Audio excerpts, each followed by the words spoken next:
Welcome back teman-teman netizen yang merupakan pecinta, penggemar dan juga penggila olahraga sepak bola, dan juga yang merupakan viewers, subscribers dan juga supporters dari channel YouTube Bola Bung Binder. Terima kasih banyak support yang teman-teman berikan sehingga channel YouTube Triple B ini sudah memiliki jumlah subscriber yang cukup banyak, melebihi 142.000. Ya kan, ini jumlah yang bagi saya besar sekali dan saya tidak menyangka bahwa support yang teman-teman berikan begitu dahsyat dan begitu luas. Ada beberapa video saya juga yang teman-teman share di akun Instagram kalian masing-masing. Terima kasih banyak untuk itu, dan saya akan tetap konsisten membicarakan hal-hal yang lurus saja berdasarkan data dan fakta. Oke? Dan untuk video kali ini saya merasa perlu membuat konten tentang Tottenham Hotspur, tentang Chelsea dan juga tentang Arsenal.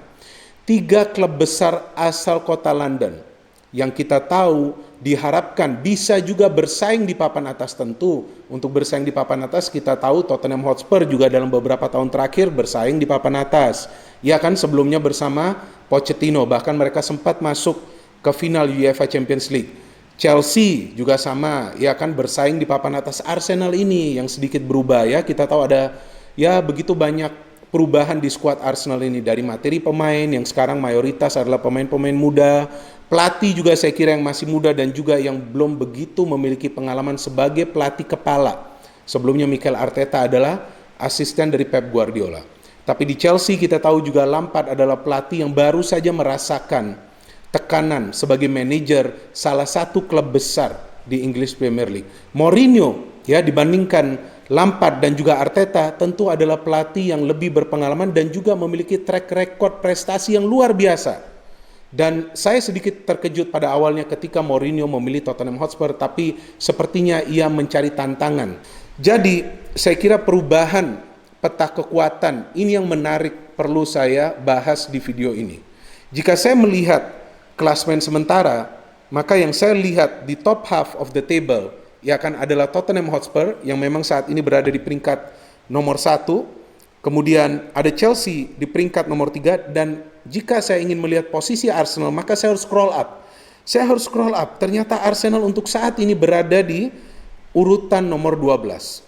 Ya kan? Ini mengejutkan bagi saya. Teman-teman tahu bahwa saya adalah fans dari Arsenal dan saya sejak awal musim sudah ya kan mengkritisi kekurangan-kekurangan dari Arsenal dan juga pemilihan pemain-pemain baru dari manajemen, kecuali Thomas Partey. Ya kan, yang lain saya terus kritisi bahwa sebetulnya ini adalah pemain-pemain yang akan sulit berkontribusi bagi Arsenal. Dan sekarang sudah mulai terbukti apa yang saya katakan, mulai dari Willian yang sudah tidak jelas lagi kontribusinya, mulai dari Gabriel yang terus dia kalah duel dengan pemain-pemain dari tim lawan walaupun secara zona marking ia tampak lebih unggul, dan beberapa kali kerjasamanya dengan pemain manapun yang ia duetkan di posisi center back Arsenal selalu tampak mengkhawatirkan. Nah, inilah yang menjadi salah satu poin-poin yang saya jelaskan kepada teman-teman di awal musim, yang memang mayoritas tidak sepakat. No problem. Ya kan, saya lebih suka lebih banyak yang tidak sepakat karena hanya waktu yang akan membuktikan analisa dan penjelasan saya. Dan sekarang sudah mulai terlihat bagaimana sulitnya Arsenal untuk mencetak gol. Bagaimana sulitnya Arsenal untuk menciptakan peluang-peluang on target yang juga berbahaya. Artinya high quality chances atau big chances. Ini berbeda dengan Tottenham Hotspur. Pemilihan pemainnya terlihat tepat. Mereka bisa cepat beradaptasi dengan strategi yang diterapkan oleh Mourinho dan mereka juga tidak kesulitan untuk memahami rekan-rekan yang lain. Ya, teman-teman sudah tahulah siapa pemain-pemain baru dari Tottenham Hotspur. Bagi Chelsea juga sama, banyak pemain-pemain baru. Mereka tidak cepat beradaptasi, tapi Lampard mengganti formasi beberapa kali, merubah strategi beberapa kali yang akhirnya sekarang membuat Chelsea tampil stabil. Ya, saya berbicara soal form yang stabil. Saya belum berbicara soal konsistensi. Karena konsistensi itu hanya bisa kita nilai setelah belasan pertandingan. Ini kan baru berapa? Baru 9 pertandingan. Jadi belum bisa sekarang kita nilai apakah tim ya atau klub yang sekarang sedang berkompetisi di English Premier League sudah menemukan konsistensi dalam permainan mereka untuk meraih hasil-hasil yang positif secara konsisten. Jadi Tottenham does not always play defensive or negative football, ya kan? Tottenham bermain dengan cara mereka untuk bisa meraih kemenangan. Ya, bagaimana caranya untuk bisa meraih kemenangan? Pertama, merapikan dulu lini pertahanan. Nah, kalau kita melihat bahwa sejauh ini Tottenham kan menjadi salah satu tim yang tidak banyak kemasukan gol nih. Jika teman-teman lihat baru kemasukan 9 gol. Ya, ini jumlah kemasukan gol yang sedikit. Bahkan saya melihat yang terbaik nih saat ini yang mereka punya. Tapi mereka bisa produktif 21 gol karena itu dia. Dengan bertahan yang baik, mereka bisa membangun serangan secara rapi. Bagaimana membangun serangannya secara rapi? Nah, itu dia dengan build up secara perlahan-lahan dari lini belakang. Karena tim yang memiliki kekuatan di lini pertahanan akan membangun serangannya dimulai dari lini pertahanan. Itu dia dari salah satu fullback. Masuk ke lini tengah kepada Dombele atau kepada Højbjerg atau pemain lain yang dimainkan oleh Mourinho, baru ke lini depan. Dan mereka tidak lama menguasai bola, tidak perlu. Yang penting cepat memberikan passing kepada pemain-pemain yang berada di depan, dan tentu diharapkan juga pemain-pemain tersebut memiliki kemampuan untuk mengkonversi peluang-peluang tersebut menjadi gol. Dan itu sudah sangat baik dilakukan oleh Son. Bahkan Kane sekarang bermain lebih ke dalam lagi, menjadi link up player juga bagi Son. Ia lebih banyak memberikan assist ke Son. Saya kira sudah 7 ya assist yang diberikan oleh Kane ke Son. Ya, mungkin saya salah, ya kalian koreksi saja jika saya salah. Kan kebiasaan kalian nih teman-teman netizen untuk koreksi kesalahan saya, gak apa-apa, saya suka. Jadi kita lebih rame lah di kolom komentar. Nah, jadi Son ini justru sekarang menjadi pemain yang produktif karena ia mendapatkan suplai bola yang ia inginkan dan lebih banyak akurasinya dalam passing-passing tersebut. Sekarang kita berbicara soal Chelsea. Chelsea juga tidak bermain sepak bola atraktif. Saya tidak melihat ada indahnya ya permainan dari Chelsea. Tapi mereka bermain efektif dan efisien. Bagaimana lagi? Ya kan, yaitu pertama membuat lini pertahanan mereka solid. Saya perhatikan bahwa musim lalu dari 9 pertandingan Chelsea kemasukan 14 gol. Ya, dari 9 pertandingan. Tapi musim ini dari 9 pertandingan Chelsea hanya kemasukan 10 gol. Nah, ini kan sudah improve. Artinya Lampard berubah. Ia juga sadar bahwa lini pertahanan timnya ini harus solid dulu. Baru kemudian ia memikirkan bagaimana untuk merancang serangan. Serangan Chelsea juga seperti apa? Tidak beda jauh dari Tottenham Hotspur, walaupun tidak sama. Ya, karena Chelsea tidak memadatkan pemain di lini tengah. Chelsea lebih sering bermain dengan formasi 4-3-3 sekarang atau 4-2-3-1. Tapi pemain yang berada di belakang single striker pun dalam formasi 4-2-3-1 adalah pemain-pemain yang memiliki naluri menyerang yang baik. Jadi Chelsea does not play compact football, but Chelsea play fast attacking football dengan cara memberikan 1-2 kali passing saja dan hanya sedikit sentuhan di lini tengah untuk bisa mengalirkan bola cepat ke lini depan, karena Chelsea memiliki banyak pemain di lini depan yang memiliki kemampuan untuk mencetak gol. Dan saya melihat perubahan-perubahan dari para pemain Chelsea sudah ada. Ya, seperti Tammy Abraham. Ini juga pemain yang saya kira sekarang pintar juga nih untuk mencari ruang. Dan kenapa Tammy Abraham ini bisa tampil lebih baik musim ini dalam urusan mencetak gol? Karena ia mendapatkan suplai bolanya, teman-teman.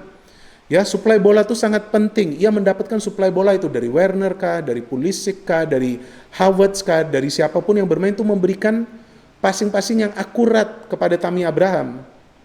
Werner pada saat bermain sebagai target man justru tidak begitu efektif untuk mencetak gol, tapi ketika ia bermain sebagai pemain yang menusuk dari sektor kiri serangan dari Chelsea, kita lihat walaupun ia banyak sering miss chances, tapi akurasi passingnya lebih efektif untuk membuka peluang bagi pemain lain agar bisa mencetak gol. Jadi Chelsea pun tidak beda jauh dengan Tottenham. Mereka mementingkan juga lini pertahanan terlebih dahulu, baru kemudian mereka memikirkan bagaimana caranya untuk menyerang. Nah, cara menyerang Chelsea itu yang tadi saya katakan juga build up dari lini pertahanan, dari 2 fullback terlibat, tapi fullback ini lebih sering memberikan passing ke 2 pemain yang tampil sebagai penyerang sayap. Ini beda karena yang di tengah itu hanya maju jika diperlukan. Ya, ada Kovacic, ada juga Jorginho jika bermain, dan Kante dan pemain lainnya. Tapi lebih cepat nih passing diberikan kepada 2 penyerang sayap. Sekarang siapa? Ziyech atau juga Werner atau juga nanti mungkin Havertz yang bermain. Kita lihat nanti seperti apa perubahan dari Frank Lampard. Ya, jadi sampai sini sudah jelas. Sekarang Arsenal. Ini tim yang sekarang lagi kacau balau karena mereka coba bermain defensif, defense-nya belum rapi-rapi banget, cara menyerangnya entah seperti apa. Saya tidak pernah melihat pola serangan yang rapi dari Arsenal, lebih terkesan oportunis dalam membangun serangan, lebih mengandalkan gerakan-gerakan individual para pemainnya, feeding bola ke depan juga belum begitu akurat. Ya, bagaimana mereka bisa mencetak gol? Ya kan? Oke, Arsenal belum banyak kemasukan gol. Kalau saya melihat Arsenal dari 9 game, baru kemasukan 10 gol. But only 9 goals. Hey, bagaimana bisa bersaing di papan atas jika hanya bisa mencetak 9 gol? Top scorer mereka musim lalu, Aubameyang, yang kalian teman-teman netizen yang merupakan fans Arsenal justru beberapa kali mention ke saya merupakan calon legenda dari Arsenal yang saya tidak pernah sepakat. Baru mencetak 2 gol, 1 penalti dan 1 di first day, saya ingat, lawan Fulham ya. Itu pun melalui gerakan individualnya. Oke, 1 assist ke Lacazette saat lawan West Ham. Habis itu hilang pemain ini. Lawan Leeds juga kita melihat, ia hanya mendapatkan 1 peluang on target, 1 peluang off target. Dan beruntung Leno bermain bagus. Banyak save yang ia lakukan, 4 kali save. Dan ada beberapa lagi tendangan dari para pemain Leeds yang terkena tiang atau mistar gawang. Bermain dengan 10 pemain lagi Arsenal. Beruntung mereka tidak kalah. Ya kan, what was Pepe doing? Mana disiplinnya dari para pemain Arsenal? Tidak ada. Karena mereka tampak frustrasi untuk membangun serangan. Tidak menyatu nih permainan dari para pemain Arsenal. Artinya mereka tidak bisa bermain kolektif karena strategi yang coba diterapkan oleh Arteta ini tidak berjalan karena ia tidak memiliki pemain-pemain yang bisa menjalankan strateginya. Nah, jadi ketika pelatih tidak memiliki pemain yang tidak bisa menjalankan strateginya, tentu harus ada reverse effect, ya, mencoba untuk merubah strategi tersebut. Nah, itu yang saya lihat belum dilakukan oleh Arteta, walaupun formasi dia rubah-rubah terus. Tetap saja membangun serangan dari kedua sektor penyerang sayap, Willian, Pepe, ya kan? Nah, terus jika Saka bermain, tapi mereka juga tidak banyak memberikan passing. Yang ada mereka coba untuk mencetak gol. Ya, walaupun Willian saya kira seharusnya menjadi pelayan, tapi Willian juga tidak banyak bisa memberikan passing. Ya kan, belum banyak assist yang dia berikan. Bahkan lawan Leeds tidak ada satupun kipas yang dilepaskan oleh Willian. Jadi ini sangat mengkhawatirkan performa dari Arsenal pada saat Arteta belum memahami apa sih yang cocok bagi tim saya nih, bagi Arsenal. Apa yang perlu saya rubah? Belum ada perubahan itu yang ia lakukan. Mourinho sudah tahu, Lampard sudah berubah. Nah, Arteta ini sepertinya tidak mengikuti musim. Kalau musim ini kan berubah-berubah. Saat musim dingin ya kita harus pakai jaket, saat musim panas ya kita lebih banyak pakai kaos. Ya kalau mau pakai kemeja, biasanya kemeja lengan panjang kan, biar kita juga nggak kena sinar matahari, tidak panas lah rasanya di kulit. Tapi Arteta ini sepertinya merasakan bahwa Arsenal masih di musim panas. Memang alasan bagi para fans Arsenal, termasuk saya yang beberapa kali saya jelaskan bahwa Arsenal tidak memiliki pemain yang kreatif. Ya, itu betul. Tapi sekarang saya mulai berpikir lebih dalam lagi, sebetulnya bukan hanya soal pemain yang kreatif. Melakukan serangan dengan mengandalkan kreativitas. Ya, jika teman-teman perhatikan bahwa serangan dari Tottenham Hotspur itu juga mengandung unsur kreativitas. Teman-teman lihat saja how they pass the ball, how para pemain mencari ruang yang bebas. Ini semua mengandalkan kreativitas dan teknik. Kreativitas berpikir itu juga salah satu kreativitas. Ya, Chelsea juga sama. Ya kan, sebetulnya Chelsea tidak ada playmaker. Ya, dikatakan Havertz ini playmaker, enggak juga. Ia tidak selalu menguasai bola dalam setiap pertandingan, tapi kreativitas dalam cara berpikir untuk melepaskan umpan-umpan yang akurat. Arsenal, nah ini saya tidak mengerti nih, yang ada otot aja nih yang dipakai. Ya saya juga latihan beban sih, saya juga untuk menguatkan otot saya, tapi saya juga perlu memakai otak saya, berbicara dengan akal sehat, itu yang selalu saya lakukan kan, di setiap video saya. Jadi para pemain Arsenal ini sepertinya kekurangan kreativitasnya bukan hanya dari materi pemain, tapi juga dari kemampuan mereka untuk bermain cerdas. Di sanalah saya kira problem dari Arsenal, tapi tentu saya harapkan bahwa segala sesuatunya masih bisa dibenahi oleh Mikel Arteta. Jika tidak, maka kita juga tidak boleh terkejut nantinya menjelang pertengahan musim Arsenal akan lebih sering berjuang untuk menghindari kekalahan daripada untuk meraih kemenangan.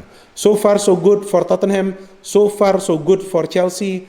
Sampai saat ini Arsenal belum berkembang, tapi seperti yang saya jelaskan di awal tadi, ini belum berarti apa-apa, baru 9 game. Masih ada sekitar berapa? 29 game jika saya tidak salah yang sisa. Kita lihat nanti setelah belasan game, maybe 18-19 games, baru nanti kita bisa nilai apakah klub-klub ini sudah menemukan konsistensi mereka atau tidak.